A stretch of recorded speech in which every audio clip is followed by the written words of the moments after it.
شيء علما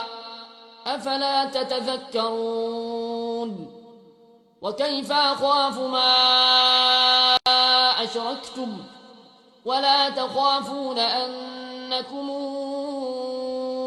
أشركتم بالله ما لم ينزل به عليكم سلطانا فأي الفريقين أحق بالأمن إن كنتم تعلمون الذين آمنوا ولم يلبسوا إيمانهم بظلم أولئك لهم الأمن وهم مهتدون وتلك حجتنا آتيناها إبراهيم على قومه نرفع درجات من نشاء إن ربك حكيم عليم ووهبنا له إسحاق ويعقوب كلا هدينا ونوحا هدينا من قبل ومن ذريته داود وسليمان وأيوب ويوسف وموسى وهارون وكذلك نجزي المحسنين وزكريا ويحيى وعيسى وإلياس كل من الصالحين وإسماعيل واليسع ويونس ولوطا وكلا فضلنا على العالمين ومن آبائهم وذرياتهم وإخوانهم واجتبيناهم وهديناهم إلى صراط مستقيم ذلك هدى الله يهدي به من يشاء من عباده ولو اشركوا لحبط عنهم ما كانوا يعملون أولئك الذين آتيناهم الكتاب والحكم والنبوءة فإن يكفر بها هؤلاء فقد وكلنا بها قوما ليسوا بها بكافرين أولئك الذين هدى الله فبهداه مقتده قل لا أسألكم عليه أجرا إن هو إلا ذكرى للعالمين وما قدروا الله حق قدره إذ قالوا ما أنزل الله على بشر من شيء قل من أنزل الكتاب الذي جاء به موسى نورا وهدى للناس تجعلونه قراطيس تبدونها وتخفون كثيرا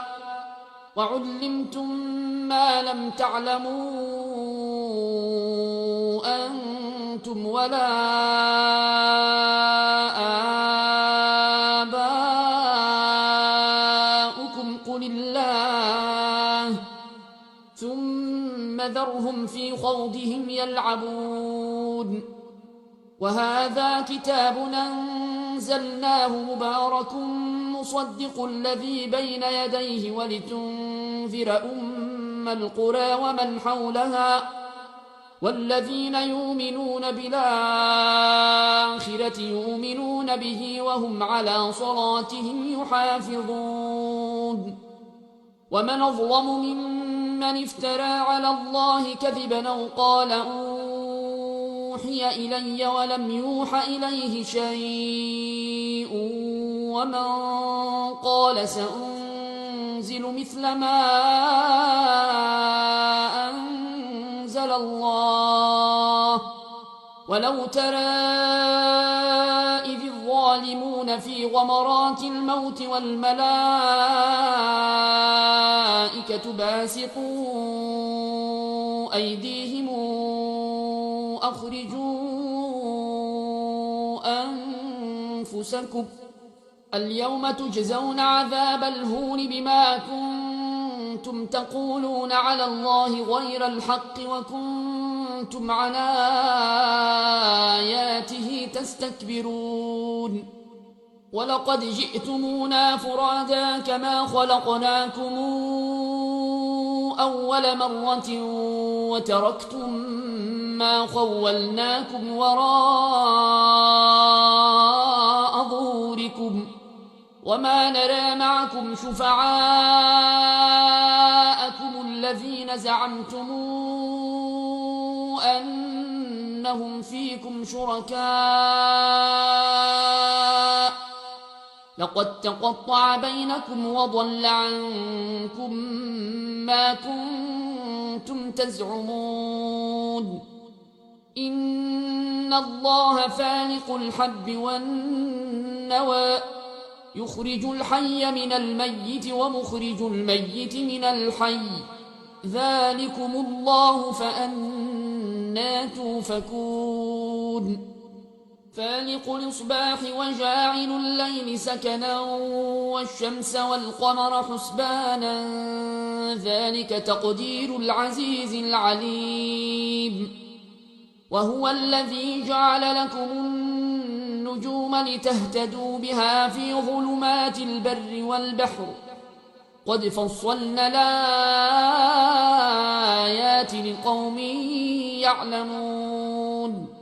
وهو الذي أنشأكم من نفس واحدة فمستقر ومستودع قد فصلنا الآيات لقوم يفقهون وهو الذي أنزل من السماء ماء فأخرجنا به نبات كل شيء فأخرجنا منه خضرا نخرج منه حبا متراكبا